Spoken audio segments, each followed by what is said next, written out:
Hello, audience. It's David again, TNN, the new Nigerian.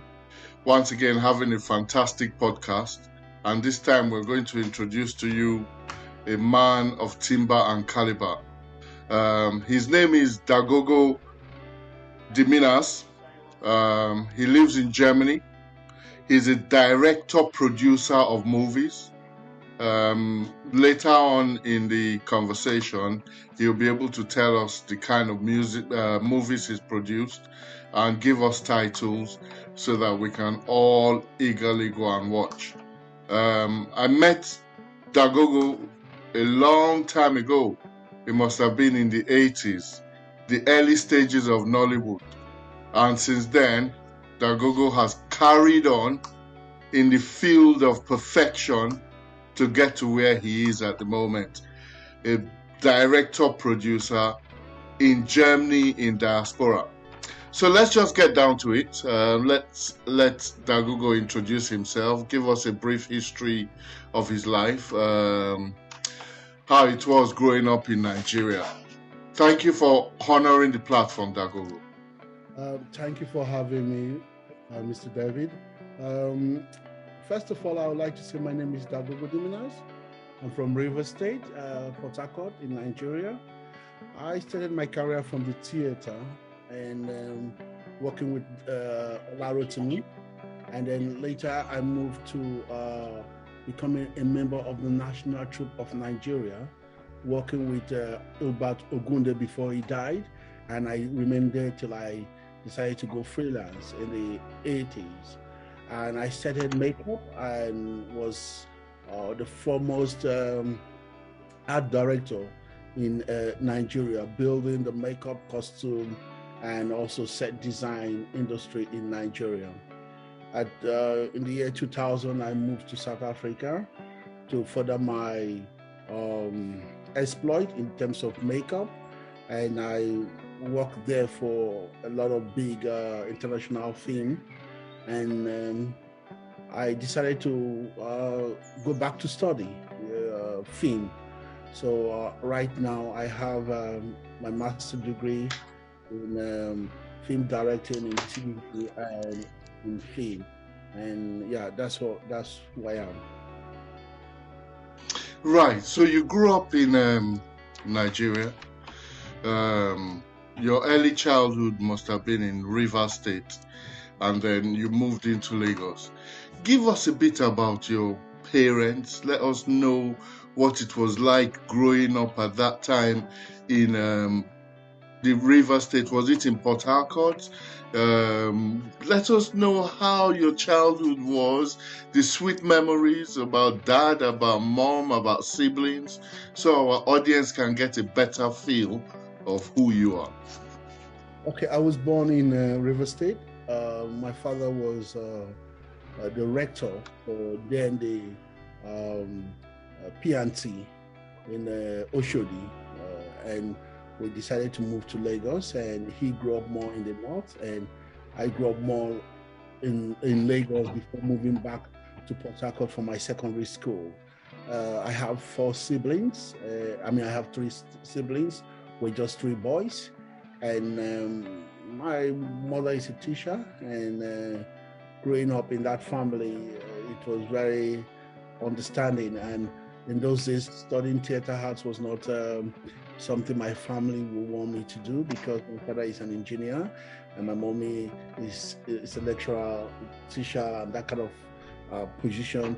So they wanted me to study architectural design because I was very good with my hands. I was very good in technical drawing because I went to government comprehensive secondary school where you study all woodwork, mental work, drafting, and all those kind of architectural works and things like that with hands. So my parents would love me to do that. But along the line, I didn't pass my physics. So my father was very angry, and seeing all my friends and growing up in the old GRA in Port Harcourt, all my friends were in the university. And then one day came in and said, I know you're not happy, you're going to write your physics, but while you're waiting to write your physics, why don't you going to study theater arts, like a diploma in theater art. I said, why not? At least that takes me out from home and also make me go to school and try to study the physics that he had asked me to study, so that I can be an architectural designer. So I went into the university studying stagecraft, which has to do with set design, construction, lighting, and he found that I was very good with my hands and with a lot of artworks and things like that. So he channeled me through that direction. And so when I went in, I never came out again. And that was a big blow for them because they had seen a very big picture for me, being an architectural designer and all that, But I went in and met a different kind of field where the work, you play and you study, which is the acting and all that. So I like that a lot. And that's it. And my childhood was one hell of a big experience. I had a loving parents who guided me from the path. They gave me the choice to do what I want to do. And along the line, one could fail, but somehow it was a wonderful experience for me with them, growing up with them. So in essence, you not passing physics led you to the discovery of arts, drama, film, and all of that kind of workings. Yeah. Now, I remember when I met you in Surulere, at the start of Nollywood, when the Zakamatas were reigning, when Chico exactly, Chico Ejiro, yes, you're right. The RMDs were starting to become the stars in the era of Domitila, which was one of the very first movies to break out of Nollywood. You were into the makeup side of things. You, me living with people like Sonny Ilwem, Ifeanyi, and in Surulere, where you guys would get up in the morning, 6 o'clock you're gone. You don't come back until 8 o'clock at night. And then it was the same routine every time you had a show to cast. Can you take us back to that period, your education in that industry, what you learned from the early stages of Nollywood, and how you've been able to transfer that knowledge into what you do now? It will be a long story, but I'll make it short somehow, Thank you. Yeah, and being a member of the National Troupe of Nigeria, I had the opportunity to work with the late Dr. Hubert Ogunde as my artistic director. And we had a shoot in Jos, and I was working in the art department. And from working in the art department, they were looking for someone to train in makeup. Then I told the late Dr. Hubert Ogunde that I would like to try that department since I'm very good in arts. I was moving from one department to the other.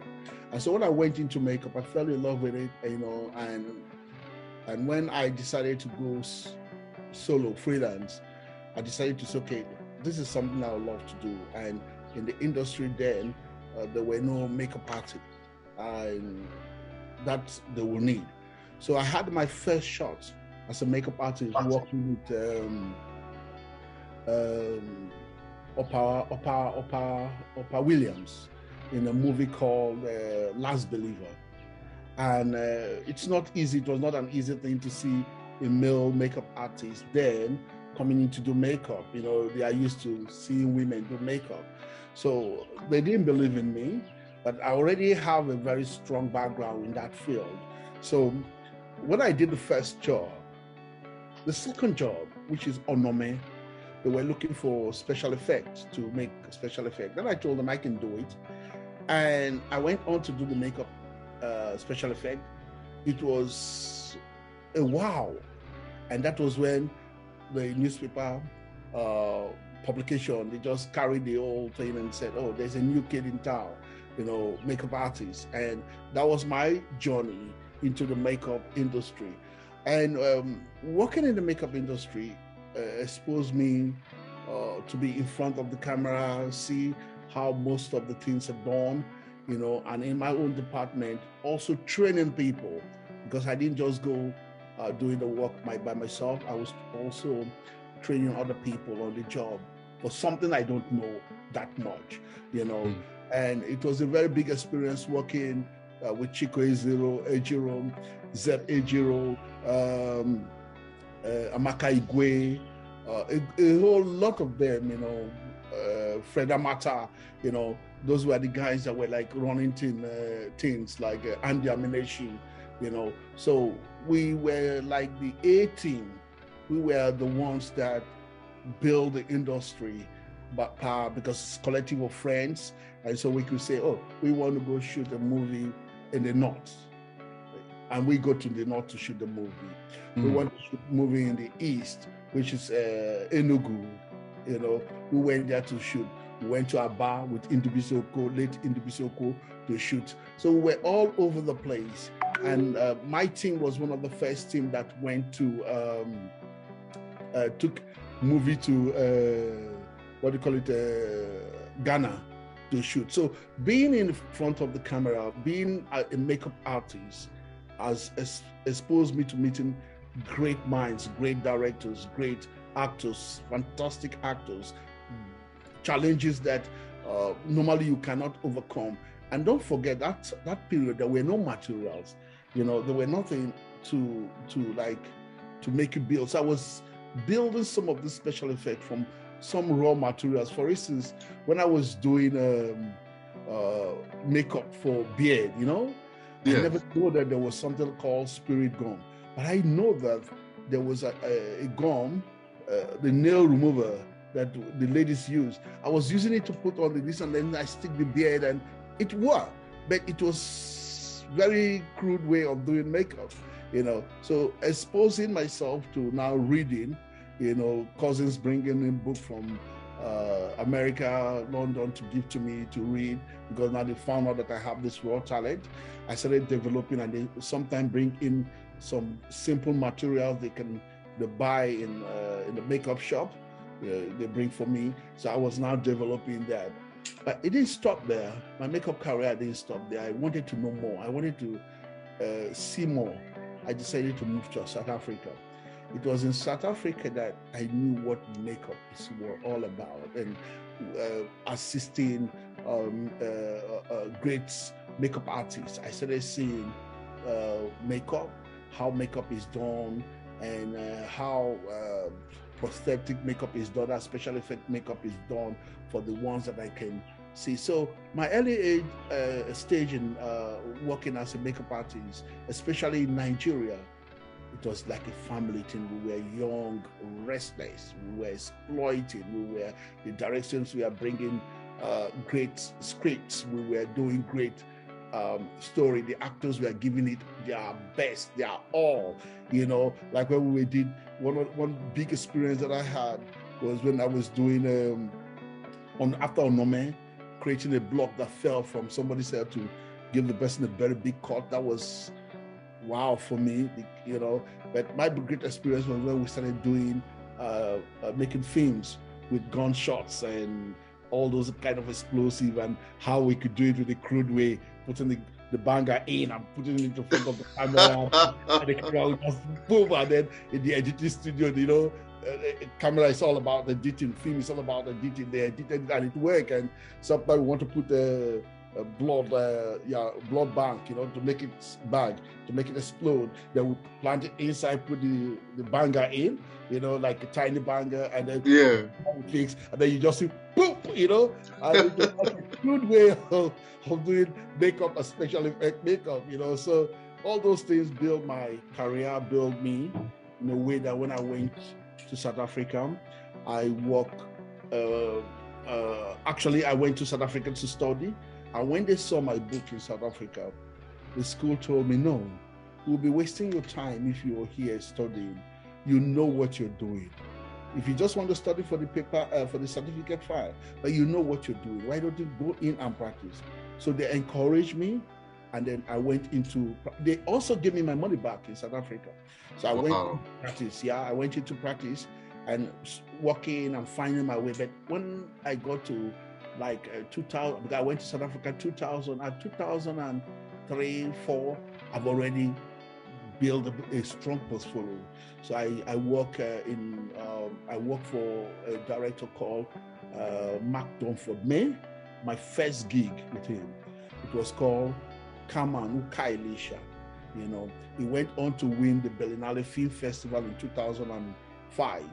You know, yes, and I did the makeup for that job. So, and that was how my career got till I decided to in 2010, 8, I decided to change my career path to directing and producing. You see, part of having this kind of conversation brings back memories of things you've done. People get to know who you are. An interesting path from starting with bangers in blood bags to learning the real trade properly in South Africa, from finding out in South Africa that the people were decent and honest enough to refund your money and guide you on the right career path. How does that differentiate with the Nigerian industry? Can we just briefly touch on that? The Nigerian industry is growing. Nigerians are restless people. We want to break barriers, we want to do things, but the problem is that I will not blame our society, because there is no money. It's monkey see, monkey do, and there are no people putting money down to develop talents. You know, so even if they put the money down, it's not that kind of money that can make you do a wow, great show. Because in South Africa, it's an industry that is already developed. It's like so many decades away from our own industry. So they already have things in place. They already have funding in place. They already have big budgets in place. We are the Americans, the British, the Canadians, the Germans are going there to shoot commercials, to shoot movies, to make things, you know. So you cannot really compare their standards, creativity in terms of funding. But in our own case, right now, the young, vibrant directors and producers are doing fantastic job. You know, they're doing great job. They're still pushing the boundaries. They're still pushing things, making things happen. So it's an industry that is growing. You know, it's fast growing. The only challenges I could find is that we've still not found our own kind of narrative in terms of script writing that could stand the Western way of making film. You know, once we find our own language, just like the Chinese, just like the Indians, just like the British, you know, the Americans, they found their own style to make movies and their own way pattern to make movies. We are still copying the American way of making movies, you know, and you cannot be like them. You know, you cannot be like the American. For instance, when I was making my study, I like the Italian neorealism. You know, it's similar to what we do, where we shoot with not known actors, location, like the new nouvelle vague kind of style. You know, we shoot in the street, we shoot in people's houses, no long takes and all that, you know, which is what we do. But what we now need to do is to begin to shape that narrative and begin to document our style.